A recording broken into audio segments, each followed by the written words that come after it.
Hey y'all, I'm Brer Sam, and this is one of my movie reviews. Next on the 12 Days of Judy is A Star is Born, one of her easily best known films. And I totally agree, it is really, really good. Really good. A little long, but it is good. And actually, the length is the reason I sound a little quiet right now, is because I had kind of a long day, and then I'm just like, oh, I gotta watch it and do the review. So I watched it, and it was almost 3 hours long. So it was a little tiring because it was long, but Judy made up for it by being Judy.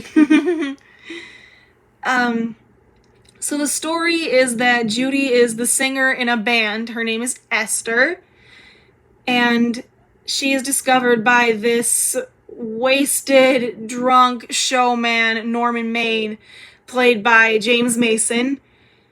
And when they meet, he's actually drunk. And Judy just goes with it and makes him her dancing partner, just to keep it low-key for the audience. And then sometime later, Norman Maine hears Esther singing while he's sober, and he decides, wow, she's actually good. I can make a star out of her. She'd be good for my business. And it takes some convincing, but she goes with it. She quits the band and she goes to work for Norman Maine. And when you do see her working for him, it's mostly just a montage of her singing and dancing and learning how to be a star. And it's actually amazing to watch. It really is. Because Judy's singing, like, you've heard me say it before, you just can't get enough of it.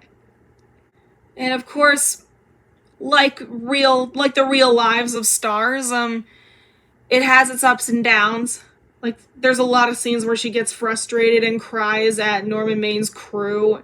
And actually, the crew believes that Esther is the only thing that Norman Maine didn't waste his time on, that didn't make him wasted, because, yeah, it was the only opportunity he didn't waste, because he loves her. And the crew takes advantage of that and kind of takes it for granted, which is a little unfair.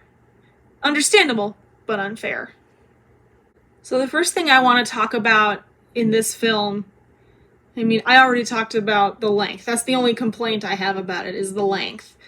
I did find the dynamic between Judy Garland and James Mason kind of similar to the one she had with Fred Astaire in Easter Parade. Like, he's a showman and he wants to make a star out of her after hearing her sing in some sort of bar, and she winds up making his career so much better when he falls in love with her. But he does put a lot of pressure on her, like making her change her name and learn new steps and all that stuff. But also, when differentiating the two, they seem to have done this film more passionately, not just because it's longer, but it's more emotional, really. A lot more emotional. And you see them get married, you see where it has problems, and maybe you see the problems a little bit more than where the relationship grows. At least that's what I saw. I might rewatch it and see some more positives than I remember, because I just remember being tired while watching it. This is also my first time seeing James Mason in anything. I mean, I had heard his name before and read his name, but I never actually seen him in anything. And so this is my first glimpse of him. And he is a good-looking guy and a pretty decent actor, if you ask me. And he actually gave the eulogy at Judy Garland's funeral. They considered Mickey Rooney, but they thought he would get too emotional, so they had James Mason do it instead because he was more solid. And after watching this, it is hard to believe that Judy didn't win an Oscar for it. I'm sure she was nominated, because she had to be. I actually remember watching the premiere of this film on YouTube. I can't find it anymore. They probably deleted it. And Ray Bolger went to the premiere of A Star is Born, and And he talked about how amazing it is to work with Judy and how delighted he was to be there. And it was actually his wife, of all people, who predicted that she would get an Oscar for A Star is Born, like she did with The Wizard of Oz. And I was with her on that, and I was really surprised that she didn't win. She should have. The songs, Judy sings them all, or at least most of them. But my favorites are the first one that she sings right in the beginning. That was really catchy. And also The Boy That Got Away. That's the one you hear when James Mason decides to make a star out of her after hearing her sing. So yeah, this movie was very emotional. It was very colorful, especially in the montage of Judy learning how to be a star.